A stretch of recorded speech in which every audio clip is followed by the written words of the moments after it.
You know, I'm studying in a gifted school, and before I got into my school, I had expected.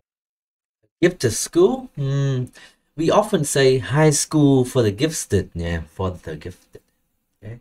Okay. To have a studying program that Tức là cái gifted đấy là gifted students. Còn cái school thì not really gifted. will be concentrate on. Concentrate, nó có đều không? That will kind of concentrate và focus on, okay? Focus on nó dễ hơn và nó nối âm được hơn. Và em đừng có concentrate phải là concentrate on thì đôi khi nó lại khó hơn đúng không? On my favorite lesson, on my favorite subject. Lesson cũng được mà, khác gì đâu phải sửa hả? Okay. Which is mathematics. But mathematics, okay, nhấn lên nữa đi, nói stress hơn nhiều à. When I got into since I got into my high school, I have realized that it's not as my expectation, and we have. It's not my expectation. It's not as good as I expected. Hoặc là it is well below my expectation. Chưa nào? Đấy. Nhớ những cái phrase này, cái phrase sai nó lại nghe hơi kiểu. To study a variety of subjects, which include subjects này, hoặc subjects. A lot of subjects that I think I find them not really practical in our life. Phức tạp. A lot of subjects I find them not really practical. Okay. I think many subjects are quite not very practical. Thấy chưa? Đấy, đôi khi cái structure nó đơn giản tí thì fluency nó ra dễ hơn. Today, you know. Okay, thank you. Do you use any technology when you study? Oh yeah, sure. I use my personal phone and also my computer. You know, not only I use them not only for researching the information on the internet. I use them for not only searching on the internet. Not only to research information on the internet, but also for submit my homework. Sai ngữ pháp chưa? For homework submission hoặc là for submitting my homework. Okay. Nhớ là for là bao giờ phải verb in thôi, hoặc là danh từ. And yeah, you know now there's a lot of films or videos on the social media platforms. So yeah, social media platform, còn mê còn e sao trời? I can also watch them on many social platforms so that I can Cái bị lặp kiểu đấy không? Social platform, social media platforms, okay? Nó cụ thể luôn. Yeah. I often go on Facebook to làm gì? To do something. Understand more about the lessons that I have been taught in the school. Okay. So that should be enough about the topic of study. Let's move on to. Okay, first impression là this candidate, đúng không? Thí sinh này đang có cái fluency khá là ổn ha. Đấy, có thể trả lời những câu hỏi cơ bản. Đây là topic đầu. Để xem cái topic sau lạ hơn một chút thì sẽ như thế nào. Nhìn chung ở đây là nói dễ hiểu và có tốc độ fluency tốt. Nhưng phát âm thì chưa thể hiện hết khả năng được. Vậy xem những phần sau thì sao. Clothing now, okay? So, what kind of clothes do you like to wear? Oh, I think I'm currently a high school student, so tự nhiên hơn. Okay. I have to wear the uniform to school every day. Tốt, ngữ liệu tốt. Yeah, I think it's also my favorite clothes because you know got into I'm really proud of my school and I'm really proud of becoming a student of my school, which is a gifted school. Yeah, I gotta say I'm really proud, right, to be a part of my school, or to be a student in this school. Okay. Cool. So yeah, I usually wear them like almost days of the week. Đấy, nó bị sai cái này không? Almost every day of the week. Okay, hiểu chưa? Đó. Hoặc là pretty much every day, học cụm này rồi, hiểu chưa nào? Pretty much every day, throughout the week. Okay. Like most of the day of the week. So week là nó là cái âm y nhé, week. Yeah, it's my favorite color. Okay, so không cần cái câu cuối đâu, dừng thì cứ dừng thôi. Obviously, a uniform is not something you can wear on every occasion, right? So what about some more formal occasions? What do you often wear then? Yeah, I think on formal occasions I will wear something I think will be fit with like with the other people. For example, like Đấy, nên là cái chỗ này hơi diễn đạt hơi lủng củng ha. Probably fit with other people. Okay, thì đây là hesitation mà không tốt này. Đây là hesitation về language, là về từ vựng, nó không phải hesitation về idea nữa. Thế nào? Okay. I'm not sure. I think I'll wear something that matches, maybe fits, matches other people's outfit, or the clothes of other people. On the wedding or a birthday party, people usually wear something that can be considered to be fashionable. That can. Right? People often wear something fashionable that can be considered to be fashionable. Nó cứ bị loằng ngoằng và phức tạp về ngữ pháp, hiểu không? Đấy. I think people often wear something fashionable, something fancy, you know. They want to stand out. Nói câu ngắn thôi, chưa? Tự nhiên phức tạp ngữ pháp thế. Attract other people a lot. Attract, chứ không phải attract. Attract, activity, relaxation, back, snap, black. Âm ác mà. So yeah, I usually choose to wear the thing like which I found like can really be fashionable that I can wear on like casual days for the day that I go to school. Không, trời ơi. Okay, so I think people often wear, you know, like formal clothes, they wear a dress or something. So I think maybe I will wear something like that or something similar. Ngắn thôi, nói gì lòng ngoằng lại quay lại vế từ đầu này. I think there will be like dresses or some t-shirts with trousers or with. Nói luôn này từ đầu đi. I think wear something, you know, fashionable like most people. Maybe a trouser, okay. Not t-shirt, but like maybe a beautiful dress, something like that. Được chưa? Lòng ngoằng gì? Tự nhiên cứ nói people. Part one em chỉ nói về gì? You, okay. Jackets, yeah, something that I really fashionable. And lại fashionable. Nó thể hiện cái độ limitation ở đây. Limitation ở đây không phải là do không em nghĩ từ vựng mà cái idea của em nó cứ lủng củng, em cứ xoay đi xoay lại nói lại một vấn đề mãi. Chưa? When you choose these clothes, right? Does it often take you a lot of time? Yeah, sure. You know, especially for girls. Especially em cứ bị ngang. Especially. Trọng âm mà chuẩn. They usually like I usually find difficult in like find it difficult, okay? Matching like matching the items of a clothes of an outfit together to make it.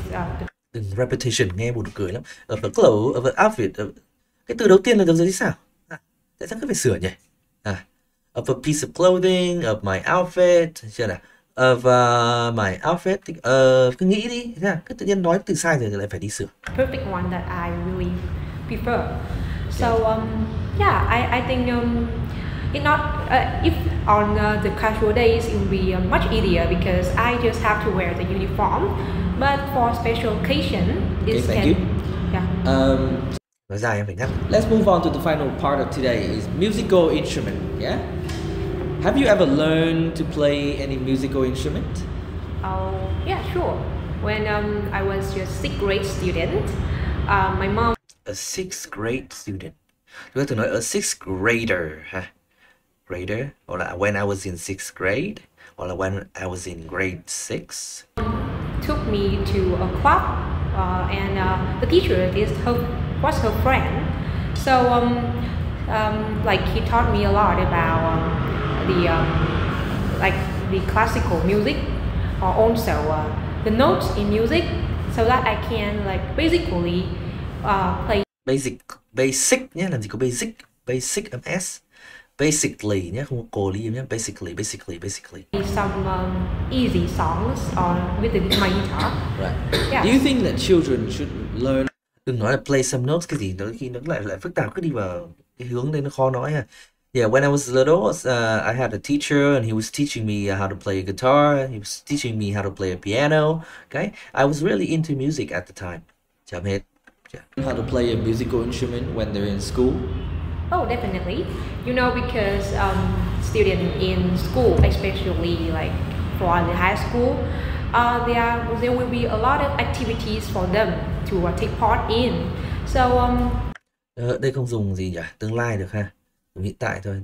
They tend to be. Okay? Yeah, on the events, it must be really happier if there will be a person that can play an instrument. It can really like like make the đây là language related hesitation ha.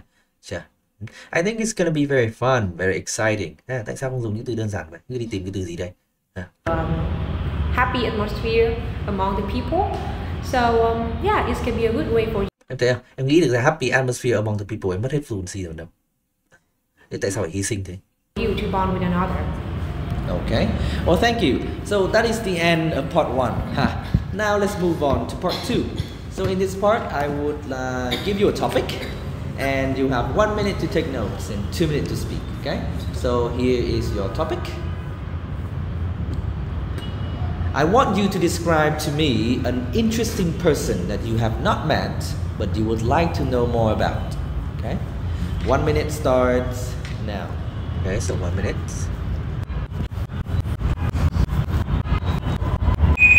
Now let me set up the clock for 2 minutes here. Are you ready? Yeah. Okay, let's go. So I want to talk about one of the richest entrepreneurs that I know in my country. Entrepreneur, nó chắc từ lên. His name is Phạm Nhật Vượng. And yeah, I start at noon. Thường danh từ thì nên mệnh đề quan hệ luôn em ạ. Who is cái gì luôn ha? Who is obviously a very famous and very successful businessman in my country. Okay, He's a great tycoon in the tycoon em nhé. Business tycoon. Finance sector, and also the CEO of Vingroup, which is the largest conglomerate. Đừng tập trung quá nhiều vào tên riêng ha. Đấy. Chưa?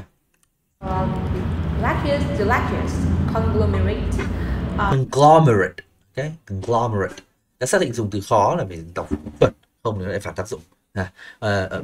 Không nói được corporation được ha. Đấy.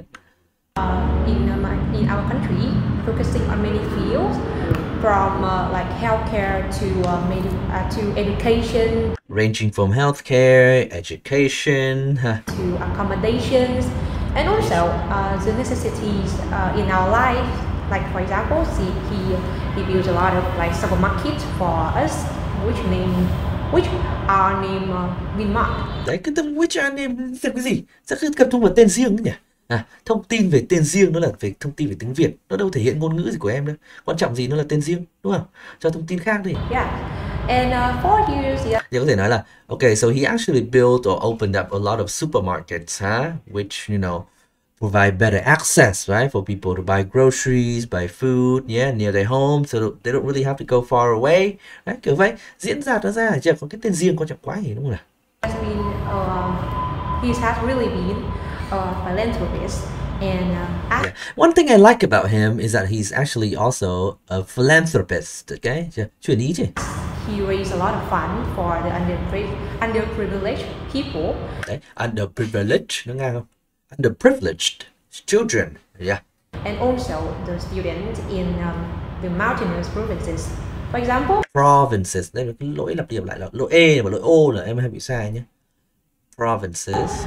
I remember last years, he raised a fund named Funding for Children. Đây là name cứ đi kể tên riêng tiếng Việt làm gì không biết. To help to build a big school in a province in.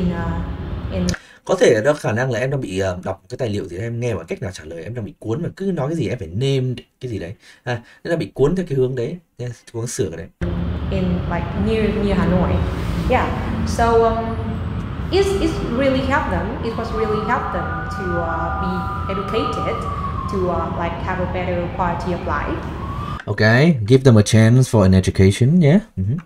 And yeah, the thing is, he was born in an underprivileged family. Đấy là underprivileged và underprivileged. Nó cứ bị giới hạn từ, dùng được một từ mãi mà cứ dùng mãi cái từ đấy thôi. Poor family. He grew up in a family where they just didn't really have a lot of money. Okay? Sẽ đạt nhiều cách vào chứ. Cứ tập tin trở lại thì em cứ quá muốn thích một cái từ quá, nói đi nói lại cái từ đấy. Nó lại thể phản tác dụng, nó thể hiện cái limitation trong ngôn ngữ của em nha. And his mom was just a street vendor, so notwithstanding the circumstance, Notwithstanding the circumstance, sai hết vào. Notwithstanding or despite his difficult situation, despite, hoặc là notwithstanding sounds like như một cái từ cảm giác như chỉ dùng trong writing ấy ha. Đấy. So despite the difficulty he has when he was young, nó dễ hơn không nào? Study really well and have Mà nó đọc là circumstance nhé, không phải circumstance cái gì em nhé. achieved the scholarship to study in another country, which is in Moscow in Russia. Moscow nhé, cái mốt rồi. Tiếng Anh không có ô mà. So Thấy không? Cái vấn đề nó vẫn là về hai cái nổi bật nó đang cần cải thiện. Một là cái phát âm. Đấy. Cái thứ hai đấy là cái từ vựng, nó cứ thể hiện cái sự bị giới hạn, cái dòng dùng lại một từ mãi và không tìm cách diễn đạt khác, nó mất cái sự tự nhiên trong ngôn ngữ. Sorry. Right, so now I will ask you some questions related to this topic, okay? Let's talk a little bit about children. Yeah. Do you think that children should have their own opinions in making some of the decisions they have, in their life? Yeah, to be perfectly honest, I used to be a child, and now I also have a lot of cousins and brothers, also sisters. So I Đấy, diễn đạt hơi nhiều, phải trả lời câu hỏi người ta trước. Bây giờ câu hỏi này. perfectly honest. Like some of the decisions they have, So should children make decisions? Yeah, I think so too. I guess it depends on their age. Tức là phải có cái quan điểm đưa ra rõ trước rồi mới giải thích sau chứ nào. Their life. I also have a lot of cousins and brothers, also sisters. So I think the children sometimes can have their own decision, personal decision, or thinking about Decision, chú mỏ lên, không phải dần, không phải Z. an event or activities of the other people, and Nó chung không chả hiểu là cái gì. sometimes it can be good, sometimes it can be bad. So I think I feel like sometimes it can be good and sometimes it can be bad. Ngữ điệu hơn nữa nào. the responsibility for the family and also the adults here is making the children to have the good behavior so that they can decide, so that gradually the children can have the good behavior decision and good behavior decision là cái gì trời? They can have or they can make a very good decision, okay?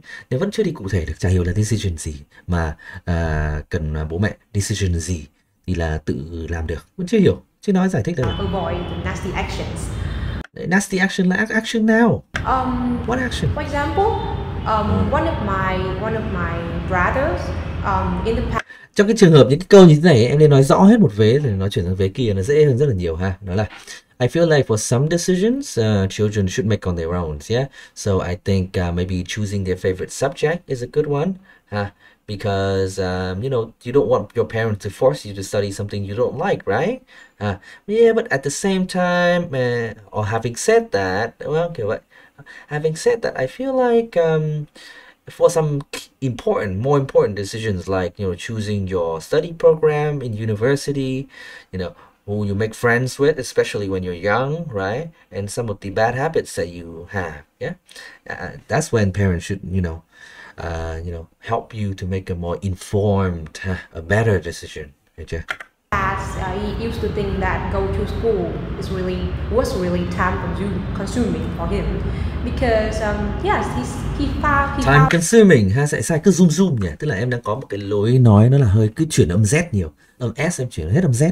Thì em sửa cái đấy nhá, để em đỡ phải sửa. Thì khi em nói em đỡ phải sửa lần 2 này, self correct này. That watching TV not only can improve his imagination, but also can help him to relax a lot. And Okay. Thầy thì nhìn chung thầy không thích những cái ví dụ kiểu cá nhân quá như này đâu ha, mà để mà chuyển ra ví dụ nó cho nhiều người thì em thay đổi cái chủ ngữ là được ha. Thay vì nói là my brother, nói là I feel like boys my age or teenagers, okay, often spend too much time on watching TV. Nó khác rồi. My brother often watches TV a lot. Đâu nào, nó chỉ thay đổi mỗi chủ ngữ thôi đâu. Yeah, he can reduce stress. Stress. Yeah, mở miệng to ra, nói rõ. Reduce stress. Reduce stress through it. Nói 3 lần. Reduce stress. So, but Đây có thể là do em đang bị run như này.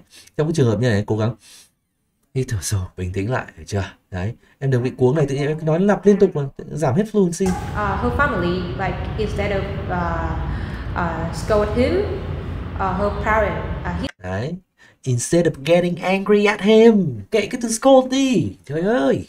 his parents, Scold nó bị scold at, okay? Yeah, getting scolding at him. just like told him and explain to him Told him, explain to him thì khác gì nhau, tại sao phải sửa? why he should go to school. Okay. Go to school. Thank you.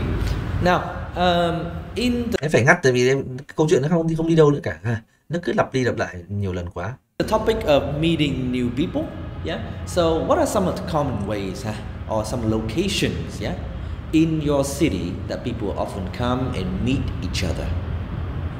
Oh, I think definitely will be the coffee. Cái phần đầu em bắt đầu khởi đầu rất là tốt ha, em nói rất là tự nhiên. Cứ phần sau em cứ cố diễn giải lòng hoàng ấy là cái phần phải 50% về phần nửa sau ấy. Đấy nó lại có vấn đề. Some coffee shops, you know. Đấy, some coffee shops. Tại sao cứ vậy nhỉ? Nói một lần thôi chứ.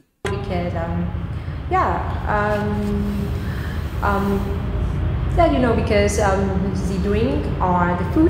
Because it's a quiet place where students can go and study. It's got Wi-Fi, so you have access to the internet. Okay, được chưa? Dễ mà. In the coffee shop, are really like sold with the cheap price, so that many people The coffee is cheap, nói dễ thôi chứ. can afford to buy them. Can afford them. Đây là vật đấy, can afford to buy them, can afford them. Đấy. Nó cứ vậy, cứ phải lặp liên tục này, cứ câu nào là phải là sửa lại câu nữa. Nó cứ repeat. And yeah, for example, me and my friend and I, my best friend and I. Nói 3 lần nữa. Đấy. And yeah, for example, me and my friend and I, my best friend and I, usually like Thấy không? Lặp 3 lần liền luôn, cứ nói một lần, nó lần đầu chẳng có vấn đề gì cả. Usually like đấy, usually like usually like go to 3 lần luôn, lại usually 3 lần. Our favorite coffee shop to have the conversation, to update our life with. Why not update our life? Nghe buồn cười lắm ha. To know what's going on in our life, okay? Others and share our story with the other. Okay, so when we meet a new person, yeah, can their clothing tell us something about their personality? I think yeah. I think. Khi em nghĩ em đừng có nói lặp nữa, em dừng lại, im lặng cũng được. Ha. I feel like chứ đừng I think nghe nó rất là buồn cười và rất là khó chịu, và cái việc nó self correct này hoặc cái repetition này nó rất là ảnh hưởng đến fluency luôn đấy. Actually with my case is true. It's true. I have met a lot of new people and make friends to some of them. And Make friends with some of them. And I realize that with the people usually with Đấy, lại đi về ví dụ cá nhân rồi. the people who usually have their outfit which is really clean. Outfit which is really, why not just say clean outfit? Trời ơi, loằng ngoằng thế. And yeah, maybe they can be a really like polite person and also a clean person. They have clean outfits, so they are a clean person. But it's not their personality. Right? That's for the one who like not. What about their personality? Not just whether they're clean or not. Oh, I just say that they are really polite. Yeah, can be really polite to the other people. Wow. Đấy, tự nhiên mặc đồ này, sạch sẽ thì lại là người lịch sự là sao? Why? How? And sometimes they can be pay attention to the details, the small details that the other may not really care about. But for the one Okay, what details? who really dirty, sometimes their personality will be like really don't care about other too much. It's like they even they even don't care much about them. Đấy, bây giờ cái câu này, hai cái câu vừa rồi nó không tốt một chút nào luôn đấy, tại vì em cứ bị lặp liên tục, they not care, they don't care, cứ lặp lại 2-3 lần. So yeah, caring about others is really hard for them. Okay. Trong cái trường hợp như này ấy, em dùng hai câu if là được. Okay. I feel like if they are clean, okay, or they wear clean clothes, it can reflect, okay, that they are a very polite person. They care about how others look at them. Okay. But at the same time, chuẩn ý, chưa nào? On the other hand, however, chưa nào? Some people, if they wear very dirty clothes and they smell really bad, okay, it means that they really or they really don't care how others people look at them. They live a very, I guess, carefree lifestyle. Okay, sure. So in that case, do you think that first impression is really important if we want to have a long-lasting relationship? Oh, sure. Yeah, I think the first impression is really can really affect to our relationship a lot. Can really affect to our relationships. Ơi, cứ nói một lần là cứ phải nhặt dập cho lại 2 lần. Can really have an effect or an impact on cái gì đấy. Can really affect cái gì đấy. Không có to gì ở đây hả? Nhá, không bao giờ có to gì hết ở đây. For example, last week I go to a restaurant and for example, last week I went to a restaurant. The first impression of me when I enter.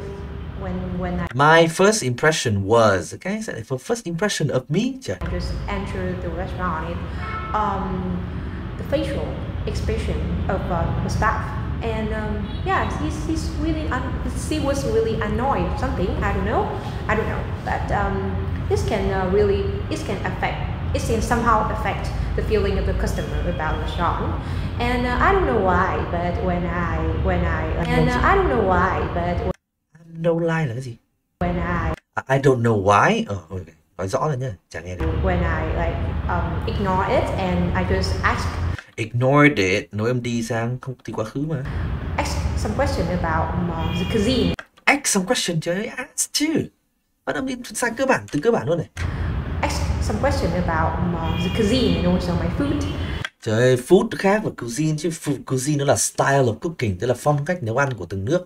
Ví dụ Japanese cuisine, cái nó không thay được cái từ food đâu em nhé. Dùng food đi, chưa? Đừng nghĩ cuisine nó hơn em vẫn bị cái lối mòn đó là em cứ nghĩ cái từ cuisine nó hơn điểm cái từ food. Đã bảo là từ ăn điểm là từ ăn là cụm từ, đúng không nào? Chứ không phải là những cái từ này, chứ nào? Em dùng như thế nó lại bị sai, tự nhiên em bị trừ điểm rất phí. Her response was really rude and impolite to me. So I think it can be a really bad factor. It can be a that can affect to the customer feeling. Affect the customer's feeling. Không có thu ha. Cái từ affect này không bao giờ có cái thu gì liên quan với nó cả. And maybe the customers can give the restaurant like 1 star for their service. Okay. 1 star review, nhớ cụm đấy nhá. They give a 1 star review, okay, on an app or the internet. One final question, yeah? How does society influence people's personality? Yeah, I think a personality. Có thể nói về social media cũng được ha. Changes the way people talk to each other, maybe. Yeah, it's formed based on the personality of the people around them. If you live in a family which is full of which usually occur the family which usually have the argument usually parents and also the cousins or brothers or sisters. Yeah, the children grow in that family can be affected by the behaviors of the other people. So they tend to can be affected by luyện cái cách kéo dài cái từ ra, thay vì cái vài đợi rồi em nói cái 2-3 lần em đợi để cái từ kia nó đến. Không ai nói chuyện như vậy, chưa nào? Cho nên thà im lặng hoặc là kéo dài cái âm của từ đang nói ra, còn hơn là cái lặp lại những cái từ nhiều lần nhé. Đấy là cái em cần cải thiện nhất. The violence behavior or the violence activity with their friends their friends at the school or around him. And around. Đấy, có 3 lần không? also it can affect him when they got married, when he got married in the future, or also like when they have a child. Yeah, it can be really bad effect. Ok, thế thì đơn giản chỉ nói là I feel like if you, nhưng mà đây là society mà liên quan gì đến family nhỉ? Nên đến family thì cứ nói là okay, if a child is they grow up or he or she grows up in a violent family with your parents arguing all the time, beating them up all the time, right? Then they are more likely to be angry, okay, when they grow up, and this can have a very negative effect when they get married, and they could even get angry at their children, chứ là đấy, ví dụ thế, cứ đi theo cái mạch thời gian này chưa, diễn đạt thì hơi lệch quá. Với cái bài Trang ấy thì thầy thấy là ấn tượng ở đầu thì fluency rất tốt, cái 1/1/2 ha, đấy thì nó đang xứng đáng ở 7 điểm. Nhưng mà tự nhiên cái phần 3 này rất là giảm ha, nó bị repetition liên tục như vậy luôn ấy, đấy thì đang phân vân. Nó rất người ta sẽ các bạn should I give a 6 or should I give a 7, đang phân vân đến 6 hoặc 7. Cái ngữ pháp và từ vựng thì nhìn chung cũng không có quá nhiều vấn đề, và phát âm thì ngữ điệu thể hiện khá tốt, thì thấy khá là tự nhiên ha, thì nó không phải quá vấn đề lớn. Chỉ mỗi cái fluency cái phần 3 tự nhiên em cứ làm liên tục như thế đấy, thì tự nhiên người ta lại cho 6, 7, 7 sao, thì có phải tự nhiên em không được 7 nữa đấy. Cho nên em rất là cẩn thận cái phần này nhé, phải chú ý. Mình nói phải tự nhận thức được là khi chúng ta đang bị rất là run, đúng không, bị tâm lý đấy, và tự nhiên phòng thi em thi còn tâm lý rất nhiều khi hơn là thi thử này, đúng không nào? Thì em phải kiểm soát được cái tốc độ nói của mình ha, không thể lặp lại như vậy được, được chưa? Giữ cái idea nó thật là đơn giản thôi, cấu trúc ngữ pháp nó đơn giản thôi, để cho cái fluency nó được ra ha. Cái fluency ở phần 3 nó bị nghẽn luôn đấy ha, tại vì nó quá phức tạp với cái idea và ngữ pháp. Ok, đấy là lời khuyên cho em nhé.